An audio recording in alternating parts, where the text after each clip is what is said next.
Welcome. You're listening to The Best of Investing on Talk 910, the show where we present valuable information about real estate, the financial markets, and other economic business of the day. I'm your host, Edward Brown. I'm proud to have as my co-host Mark Hoff of Pacific Private Money, California's fastest growing mortgage investment firm. Our phone number is 888-912-1190. Use that number to answer the trivia questions for 3 vacations given away during each commercial break. That's right, we're giving away 9 vacations during this show. Now, the vacations are not sponsored by the radio station, but by Lighthouse Resort and Marina, which is located 1 hour northeast of San Francisco. The vacations are free. Their only request, a $75 cleaning fee to cover housekeeping expenses. Their website is lighthouseresortandmarina.com. You can reach them at 916-777-5511. Today's trivia theme is NFL trivia. Mark's favorite sport. Yes. Okay. Our website is bestofinvesting.com. Check us out on Facebook and YouTube by typing Best of Investing Radio Show. Also, we're on television, Comcast Channel 26 and AT&T Channel 99, Saturdays at noon, Sundays at 6 p.m. Today's special guest is Hemant Desai of iText Barter. Hemant, welcome to The Best of Investing. Thank you, Edward. Okay. Thank you for inviting me. You're very welcome. So now I said that you're from iText Barter. Give us a little example. How does the barter system work? Well, the barter system is not any different from your cash. Today's barter is people buy and sell on trade just like they do in cash. And IRS does not see it as different either. Okay. So iText, when you buy something in iText, you get the iText credit. So, for example, you're going to go to the restaurant and you want to eat at the restaurant, which is a part of the membership of the trade exchange, then you might get a gift certificate or a credit to use in that restaurant. And that restaurant redeems that for maybe the things they need, or they deposit into their iText account. So it's almost like Bitcoin in a way. So you're not actually trading, like you don't go to the restaurant and say, I'll give you, plumbing supplies in exchange for a meal. It's credit, like Edward said, it's almost like a Bitcoin. You've created your own exchange through iText. iText is a virtual currency. You're right. Oh, okay. Yeah. So, but iText acts like a bank at the same time. It gives you a statement every 4 weeks. So when you look at your statement, you can see how much money you earned and how much money you spent and with whom. Yeah, so here's an example. Okay, take your example. You go into the restaurant and you're a plumber, and you say, "Hey, I'll give you, some plumbing in exchange for dinner." The thing is, dinner might cost $100, but your plumbing might be $2,000 worth of plumbing. Sure. So it's not really it's a good deal for them, but not really for you. So iText has got this exchange where you basically kind of deposit into the system, and then you get to use it for anything in the system. That is correct. So if I'm a vendor, how do you value my product or services for exchange credits? Well, you value your service the same as a cash. So if you are a lawyer and if you're charging $400 an hour, then you're going to charge an iText member $400 an hour. So it's not intended to be a discount. So bartering is not so that you can get something that's worth $500 for $300. That is correct. See, and it seems like the anybody who does anything like an attorney, accountant, whatever, who does for time, that's really their only cost is time. So, if sometimes there's a lull in business, and what better way to still get business is to get into the barter system, because you can use your worth in anything. Could be restaurants, could be a roofer, a plumber, some of the sporting events are in there too. So Hemant, I apologize, I've not heard of iText before. So, but I know that there are these barter exchange companies out there. How big is iText, and how long have you been around? And how do I know that if I get involved with your exchange credits that you guys are going to be around next year? Well, that's a good question, Mark.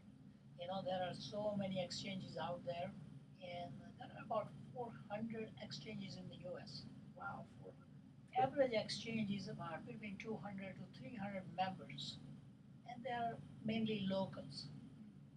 iText is an international trade exchange with the U.S. and Canada, and has a 24,000 members and 83 plus offices throughout the US and Canada. And ITEX has been in business a little over 32 years and is a public traded company in NASDAQ. Yeah, because it doesn't make sense to belong to an organization where there's only three of you. You know, who are you going to trade with? So you say most of those 400 exchanges are small local exchanges, but you guys are actually really big. Are you the biggest? Yes, we are the biggest in North America. Let me ask you this question, because you'd already said that from a tax standpoint, it's legal. You get I guess you get a 1099 from for IRS purposes, so it's above board. It's not this black market type of thing. No, there is nothing under the table. Okay. So now, are there any companies where it doesn't make sense to join? Yeah, there are companies that would make sense. Look at the insurance company. You know, if you're selling insurance, it's not going to make any sense. Or anything, if you think of anything has a margin, which is at 5%, 10%, that's not going to make any sense. Yeah, because you need cash in order to buy your goods. So I sell money. I'm a hard money loan broker. Is there any way that I could be involved in the exchange? Yes, you can. Really? Yes. Very interesting question. You know, I have a mortgage brokers. They are ITEX members. Okay. How do they make money? Commissions? The commissions. And if you can get the commissions in the trade credits, then you got new business and you got new lead to go after and new referrals who can send you more business if they're happy with your services. So I heard you say something earlier before we went on the air that, and correct me if I misunderstood, but I understood you to say that ITEX and barter systems are not necessarily created to save you money, but to save you cash. Can you expand on that a little bit? Yes. You know, we just talked about it, about the lawyers, doctor, dentist, restaurant. What is the real cost of doing a business? As you know, in any business, the real cost is rent, utilities, taxes, insurance, payroll, and the cost of the goods. Now, those are really a fixed cost of doing a business. The minute you open the door, you have to pay the rent, the employees, the taxes, the insurance, regardless. But when you do trade, let's say, for example, if you did $1,000 in ITEX dollars in trade with somebody for a plumbing, and you give him $1,000 in the restaurant gift certificate, does it cost you $1,000? No. It costs you, what is the cost of food? Maybe it's a 30% food cost, then it costs you $300, and for $300 cash cost, you did $1,000 with a plumbing job done. So you save $700 cash in your bank account. Well, not only that, but sometimes with food, there's spoilage. You know, and they know they're going to be throwing food out anyway, just because of the nature of it. So you always want to be moving that inventory. Tell you what, we're going to cut to our first commercial break. We're in the studio here with Hemant Desai from ITEX, learning about barter. When we come back, I want to ask you about the cost, because obviously ITEX is in business to make some money, right? Okay, so let's see. What do we got here? Here's our first trivia question. Again, the theme is NFL trivia. Which is the only team that has beaten the Raiders more than vice versa? Okay.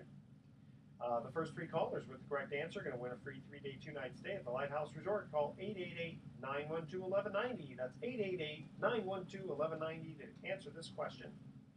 Which NFL team has beaten the Raiders more than vice versa? Okay. Stay with us. We're in the studio again with Hemant Desai from ITEX, and don't touch that dial because the best of investing will be right back. Yes. I'm pondering that one, the Raiders. I figured you'd like a football theme. Of course, that's AFC, and I'm an That would NFC be fan. Oilers. Oh, sorry, I should have. It was Oilers. You think it's the Oilers? Yeah, but the Oilers are, who are the Oilers now? They have the Texans? Titans. Titans. That's Titans. right, Titans. I was so involved with the Oilers in Texas. I'm from Texas. 61, right? That's when they beat the. That's when they won with George Yeah. Blanda. So much trade with the Dan Patrick, Yeah. you know, the quarterback. Kenny, what is it, Kenny something? Oh, for the Raiders? Or, yeah. Yeah, Kenny Stabler. Kenny Stabler. They both got traded back and forth Yeah. Oh, that's right. to Oilers. In Houston 70s. Oilers. Were you a big Bum Phillips Yeah, fan? Bob Phillips. Yeah. He moved the He was team so to funny, that guy. Tennessee. So, the only team that comes to mind would be like the Patriots, but I don't know if that's the one.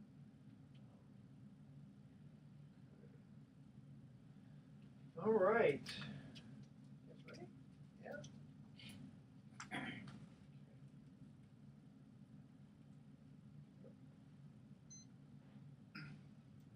Welcome back to the Best of Investing. Again, I'm Edward Brown, your host, along with Mark Hahn, president of Pacific Private Money. We cut to the first commercial break. The theme was NFL trivia, since we are in football season. We asked this question: which is the only team that has beaten the Raiders more than vice versa? You had to ask an AFC question. I'm an I'm sorry. NFC fan, but I'm just going to guess the Patriots. And Hemant, who would you decide? I thought it was the Oilers. Yeah. The Oilers only had one good year. No, it was the Chiefs. Oh, Remember the old that's Len Dawson right, days and all that? Chiefs. Yeah, they beat them more. Now, before we get back to Hemant, let's see here. We've got a situation where next week we've got the special trivia contest, 2-night stay at the Harmony Ridge Resort, and we read a little promotion out for them. Whether you're planning a corporate retreat or a simple getaway, Harmony Ridge Lodge has it all. A beautiful bed and breakfast nestled in the Tahoe National Forest. Miles of hiking, biking, and horseback riding trails. Harmony Ridge Lodge is dog friendly, and they have a special forest dog park. How do you like that? That's a first for me. Come join in all the fun and relaxation at Harmony Ridge Lodge, right outside of Nevada City.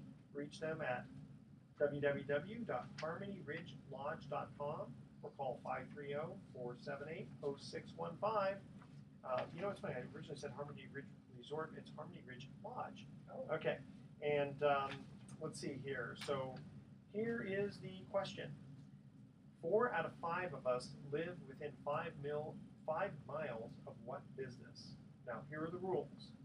You need to email Edward at bestofinvesting.com by midnight tonight, the answer. No previous winners on the Best of Investing. And when we get the correct answers, we will choose randomly from among those and read the answer next week. Okay? So the question again was? 4 out of 5 of us live within 5 miles of what business? Okay? All right. Now, we are in the studio here with Hemant Desai of iText Barter, and we're asking him some questions. What does it cost to be part of the barter system? Well, with the iTex right now, the registration is free.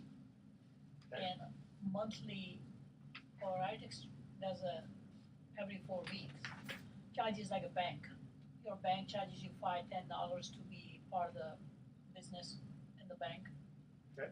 iTex charges $20 cash and $10 in trade. And every 4 weeks, also, when you do any kind of transactions, we are like a credit card company. You know, American Okay. Express charges you 3.5%. Yeah. Whether whenever you do the purchase from the merchant, Yeah. the merchant Mhm. pays for that. In the case of the iTex, iTex charges a 6% transaction fee on a buy or sell. So Okay. when you buy $100 worth of goods or services, you're going to pay $6 in cash. Okay. And the other person who is getting the service is also going to pay $6 in cash. Okay. So that's the actual cost. All right. So if I'm considering working, I've got a business and I'm considering I want to, maybe expand that or take advantage of, iText Barter Exchange, how does iText drive business to me? Wow, that's a good question. Mark, when you become an iText member, the first thing happens is we become your salespeople. So when you become a member, our job is to drive the sales to you by promoting you and your services to our members. And we have in our office, we have full-time staff. So we are not just on the internet. We are brick and mortar. So our office calls each and every members and let them know about your new services available. Or also we send out the email blast. And that way our clients know where the services are available. If you're local, if you're a hair salon, then you want the service, you can provide the service locally only. But if you are an advertising company, if you are other magazine or TV, you could be advertising throughout the US and Canada. You know, I'll tell you. Let me give you an example, because I thought this was really kind of cool. I used a barter system for a roof that I needed on one of my buildings. So I found a roofer who would do the work, part cash and part trade, because it was, it was expensive to actually get the materials part of it. So that was fine.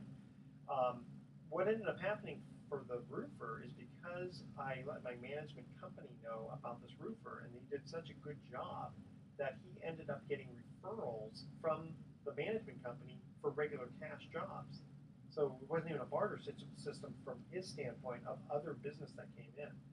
So as Hemant says, they're sort of like your salespeople too, because they're going to promote, your business.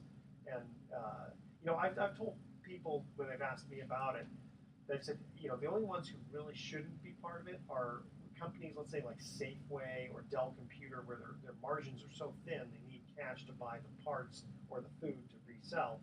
Or if you've got so much cash business coming in that you just can't take on any more business.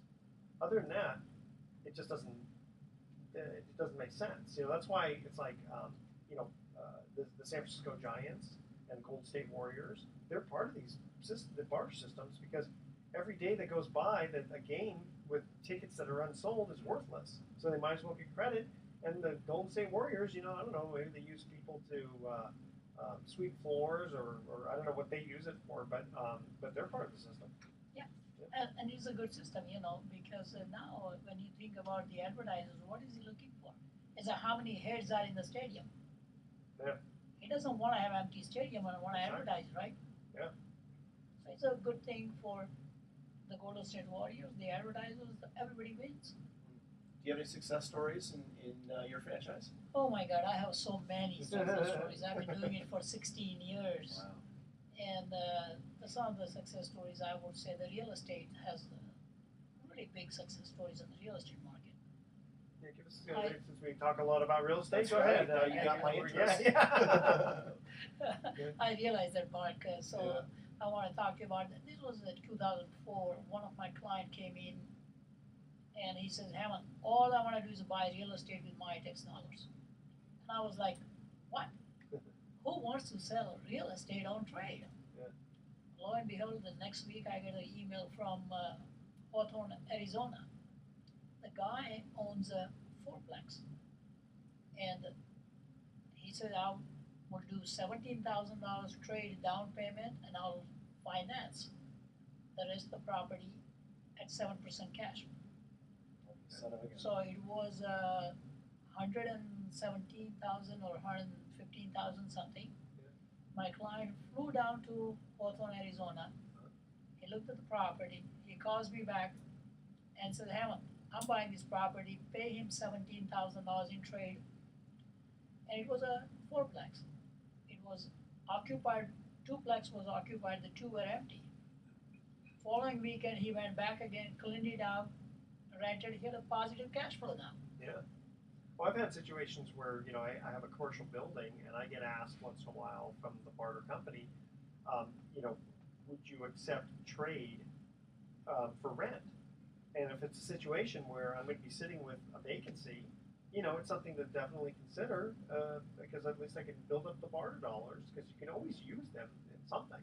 Well, Mark and Edward, let me share that with you. I have been renting my office since 2001 in San Jose on a main street on Airport Boulevard. Okay, that's busy. I have never paid rent yet in cash. I've been trading it ever for last 13 years. Wow. And your landlord It's part of my loves love. it, huh? Oh, Yeah. he loves it. Now, iTex is That's actually franchised.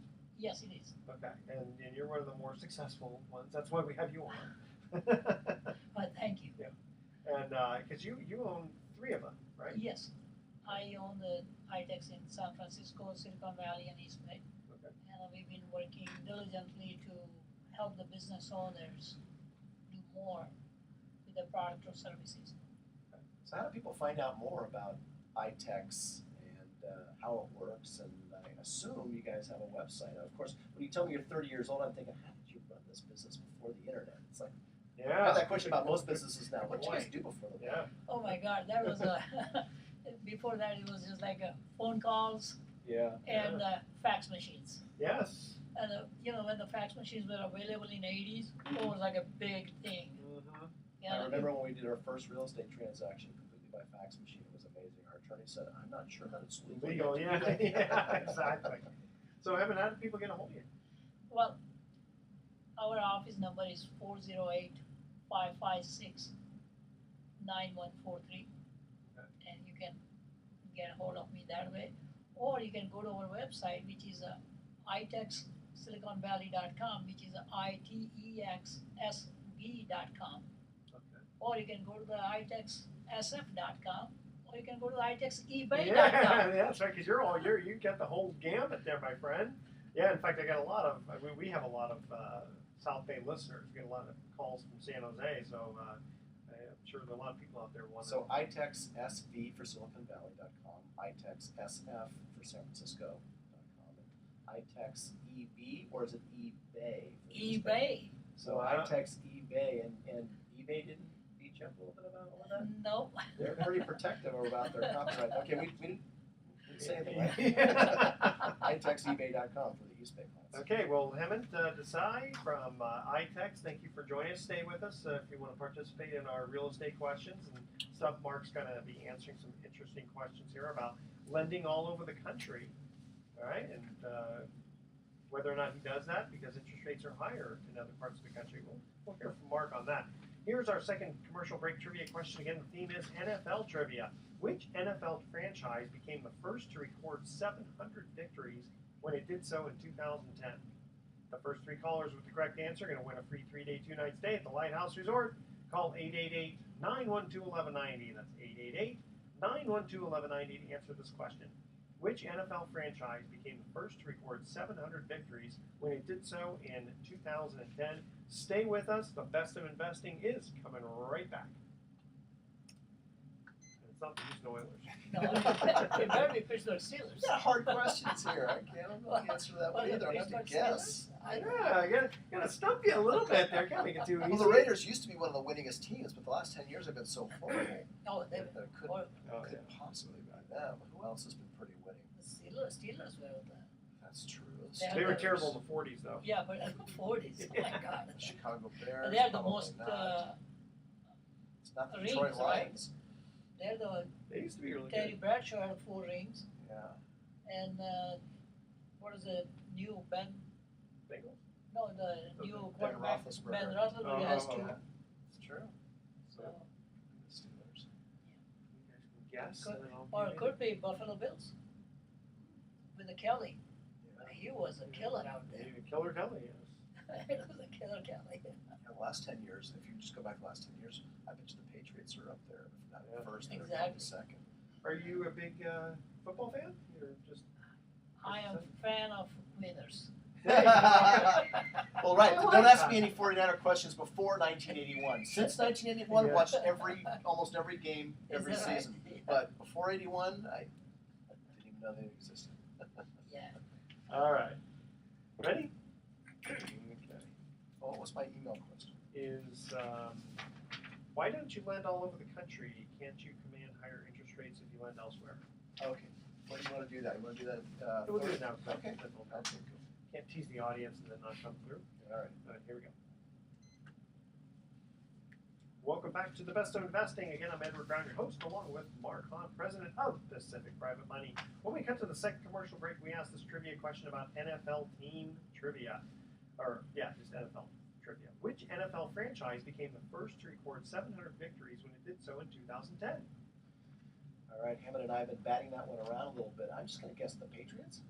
And Hemant, what are you going to guess? I thought it was the Steelers. The answer is the Bears.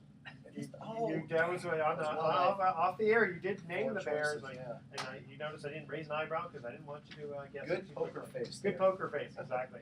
Okay, so Mark, we received an email from a listener who obviously has listened to us before, who says, this one's for Mark, why don't you lend all over the country?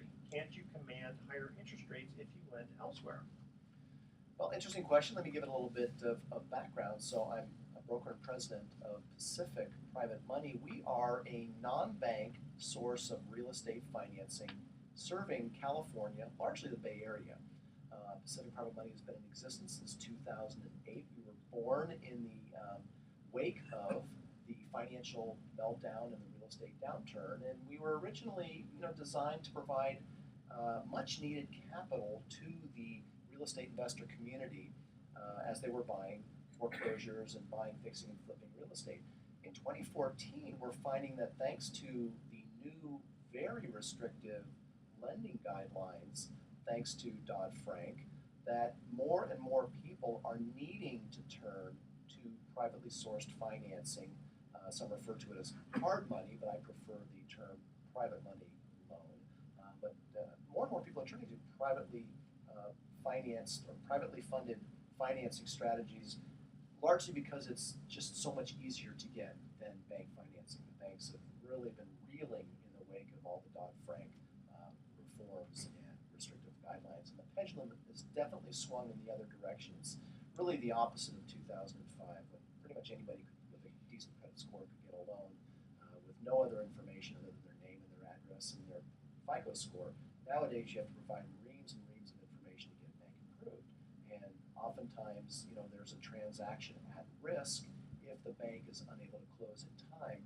And so often people will come to companies like Pacific Private Money in order to close that financing. And so here in the Bay Area, the cost of private financing hovers around 10%. Now, it can be less. You can get loans as low as, if I can use that phrase, 8%, which in private money is actually, not bad. Anytime you can get single-digit rates in private money, that's a pretty good thing, because historically that's not been the case. In other parts of the country, though, what's interesting is that private money costs a lot more. I go to industry events and I talk to my peers who are operating in other states like Texas or Arizona, or even just up north in Oregon and Washington, or back east in Georgia.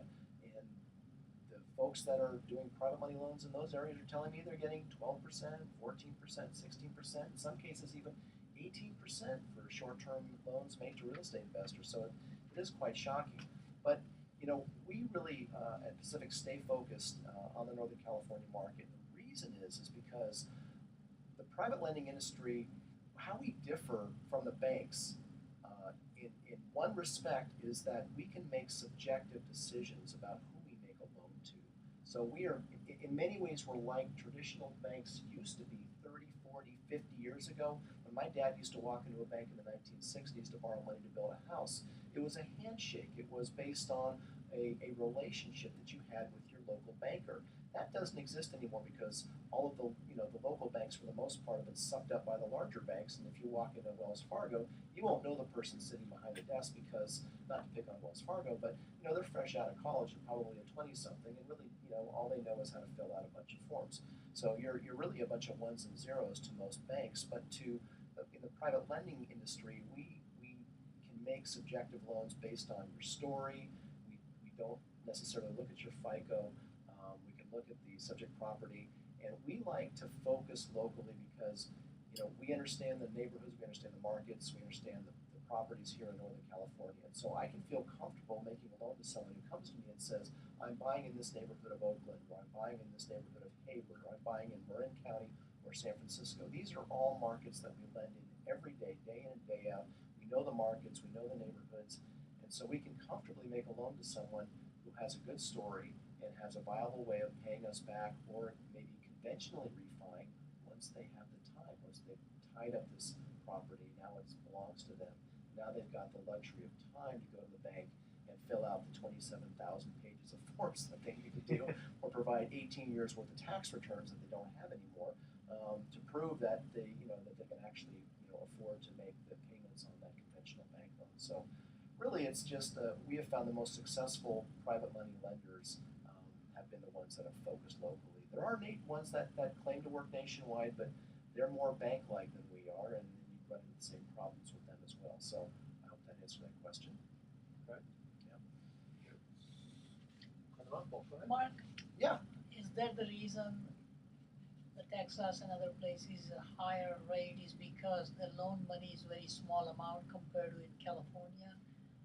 That is one of the reasons. So, Also, it's riskier. well, private money, hard money, whatever you want to call it, it is more expensive in other states, and largely due to the fact that they're smaller loans. So, an average hard money loan in many states might only be 25, 30, in fact, $50,000 might be a big hard money loan in a lot of areas, whereas our minimum at Pacific right now is $150,000, and regularly we're making $300,000, $400,000, $500,000 loans. In fact, we do a lot of $1 million loans as well, because the price of real estate here is so darn high, and that's one of the reasons why the rates are lower. But the other reason is that we have more capital available, private capital, that's looking for investments like notes secured by deeds of trust than in any other part of the country. The San Francisco Bay Area is so incredibly wealthy. There's so much capital. There's so much capital in cash sitting in banks, and a lot of the people who own that money want higher yields than they're getting right now. They don't want to have all of their money invested in the stock market. So I just talked to a family this week that has liquidated about $1.5 million out of the stock market because they're nervous that that maybe there's going to be a correction, or that it might not perform as well over the next few years. They're looking to redeploy that money into real estate secured notes. So that's not uncommon. Yeah, in fact, didn't the market have quite a nasty day on Tuesday? Yes, it It did. was only down 273 points, which was about 1.6%. So a lot of people get a little nervous, The market gets spooked pretty easily, and it's. I know stockbrokers hate it when I say this, but stocks for the most part are not secured. They're not secured by collateral per se. They're hard assets. Right. The price of the stock is based on the expectation of future earnings, and a lot of things can happen that can upset that balance. Now, the good news lately is that interest rates are stable. In fact, this past week they went, they ticked down again, and so we're not seeing that rise in interest rates that people were predicting that was threatening to derail the real estate recovery. Real estate prices are not going down; they're still holding steady and increasing in most markets. So, of course, it's not 2015 yet, and a lot of things can happen over the next 6 to 12 months to change that. But I listened to an economist speak at a real estate event I attended last week, and the net of all of his charts and forecasts was we don't expect things to change a whole heck of a lot in the next 12 months. And that's a good thing. I wish I would get paid for just saying that too. Yeah, but you had lots and lots of charts and graphs. Oh, that's true. I don't have lots of charts. Just go, things aren't going to change too much. Okay, we're going to get to our third and final commercial break. Trivia question again. The theme is NFL trivia. When we come back, Mark, I want to hear of your latest deal, exciting stories, deal of the week. All right. Here's our third trivia question, final one. Which was the first NFL team to play in the championship game in both the AFC and the NFC? All right. The first three callers with the correct answer win a free 3-day, 2-night stay at the Lighthouse Resort. Call 888-912-1190. That's 888-912-1190 to answer this question. Which was the first NFL team to play in the championship game in both the AFC and the NFC? All right, that's our question, and you're listening to The Best of Investing. I know that one. You know that one. Don't say it, so I don't have to worry about a poker face.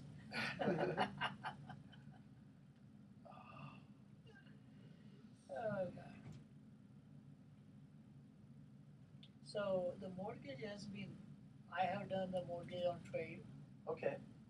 My mortgage broker, he had like 1,000 pages of mine, man, because of my business. It's Yeah. a small business, I have to come up with that. I'd like to know. I'm going to go visit the site. So can I see like who some of the members are? Oh, yeah, Is that yeah. a way to go? Can I look up like mortgage and see who mortgage brokers are? I'd love to talk to them and find out how that works for them. Because if it made sense for my company to do that, I don't see why I wouldn't do it. So Yeah, and I have one client named Stan. He guarantees people the hard money lending. He says he he charges $1,000 in trade, $995 trade. Yeah. He says, if I don't get you $25,000, $50,000, I give you the money back. He does that. He does the in and out, Edward, Yeah. in San Jose. Now, is there another franchisee for Marin and Sonoma County? There is a one, but they are very small too. Oh, okay. Yeah. So we have clients all over. We take care of our clients. Okay, got 10 minutes and 20 seconds left. Okay, you got a good deal of the week one? I have a good story for it. Okay. So, That's what you like. You like stories. I like stories. I like stories. I want to take it with me. There you go. Welcome back to The Best of Investing. Again, I'm Edward Brown, your host, along with Mark Hunt, president of Pacific Private Money. When we get to the third commercial break, we ask this trivia question about NFL trivia. Which was the first NFL team to play in the championship game in both the AFC and the NFC? I'm guessing it's the team that 49er fans love to hate, and that's the Seattle Seahawks. That is correct. Yes. Very good. 1988 and 1999 AFC, and then 2005 NFC. Very good. I knew you'd get one of these. Okay, One so out of three, not bad. that's not too bad. So, in fact, yeah, if you could. That's great in baseball. I was just going to say, baseball, it's batting 333, the Hall of Famer, man. So, give us a little exciting story. Deal of the week. Okay, well, I'm going to tell the deal of the week in the form of a story. So again, I'm Mark Hoff, president and broker of Pacific Private Money, and we are a private money lender, also called hard money lender. So I'm going to tell you a little bit of a story here that's going to start off with some news from this week. And the news was Ben Bernanke. You remember him, right? I do. Ben Bernanke applied for a mortgage to refinance his home in Washington, D.C. And guess what? He was denied. He was He denied. was denied. Really? So- Because he's out of work right now. So here's the title of the headline. This is a small, very, very short article. How tight is mortgage credit? The former Fed chair can't get his loan refinanced.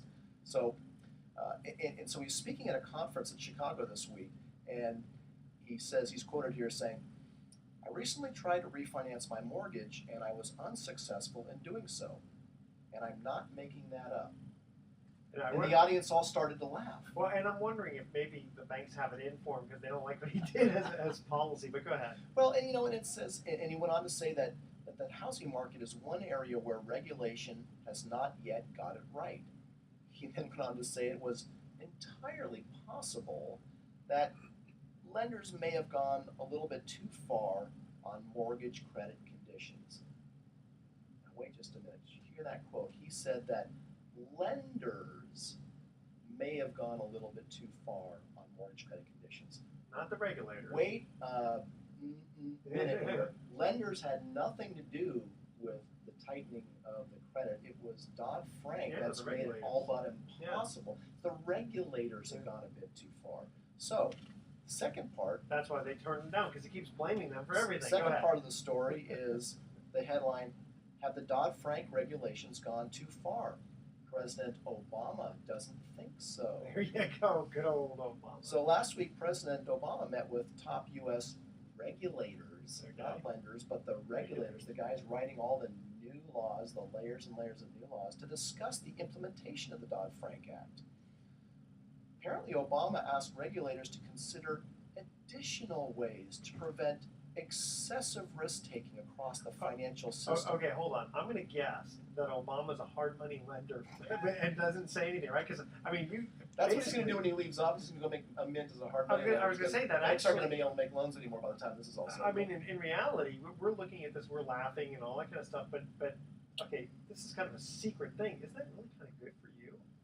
Well, it is. It's a double-edged sword. Look, I mean, we need a vibrant, conventional lending system as an exit strategy for my business model. My business model is that's not true, long-term lending. My business model is short-term lending. That's true. And so we don't want people stuck in a 10% loan. That's not the goal. I might have to write a 30-year loan thanks to Dodd-Frank regulations that on an owner-occupied residence for 30 years at 10%. I don't expect that person to be paying that for any longer than they need to, right? Sure. And so you don't want to have a situation where people can't have common sense access to affordable credit, which is still in the force right now. and is very unlikely to go up to 8, 9, or 10 to hard money rates anytime in the near future, as far as we can tell. Well, by the way, did Bernanke call you for the hard money loan?